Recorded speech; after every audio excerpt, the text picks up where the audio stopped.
Let's talk about March of the Machines Aftermath, Best of the Worst. Normally we'd be talking about the top 3 cards from the set that are seeing play in 1% or less of decks since the set's release. Since this was such a small set, we have one honorable mention, and then we have one card that's seeing play in 1% or less of decks, so let's get into it. Our honorable mention is Leyline Immersion. That's 3 and a green for an enchantment aura, enchant legendary creature. Enchanted creature has ward 2 and tap, add 5 mana in any combination of colors. Spend this mana only to cast spells. Leyline Immersion is pretty interesting. If you're just thinking about it as how much mana you get versus how much you put into it, it's quite efficient. You pay 4 mana and then you can tap for 5 mana.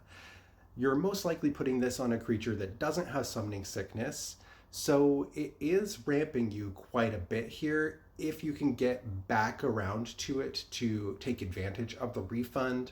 The other thing is you have to have a legendary creature to put this on, and then you can get majorly blown out. You go to enchant your legendary creature, they remove your creature, now you're down that creature, and this fizzles. So that's the big downside and why I'm not putting it on the list proper.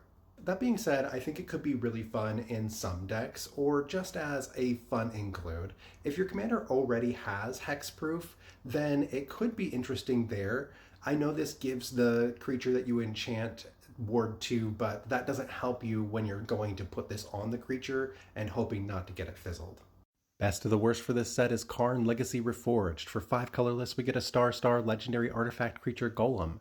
Karn Legacy Reforged's power and toughness are each equal to the greatest mana value among artifacts you control. At the beginning of your upkeep, add colorless for each artifact you control. This mana can't be spent to cast non-artifact spells. Until end of turn, you don't lose this mana as steps and phases end. Karn Legacy Reforged is really sweet. It's basically an upgraded Blinkmoth urn that doesn't help your opponents and comes stapled to this potentially massive body. Keep in mind he does count himself for both effects, so he's always going to be at the very least a 5 mana 5/5, even if you're only doing artifact token stuff. That's it for March of the Machines Aftermath, Best of the Worst. Not much to look at and go through here, but why don't you guys tell me what your favorite cards from the set are, regardless of their popularity or adoption.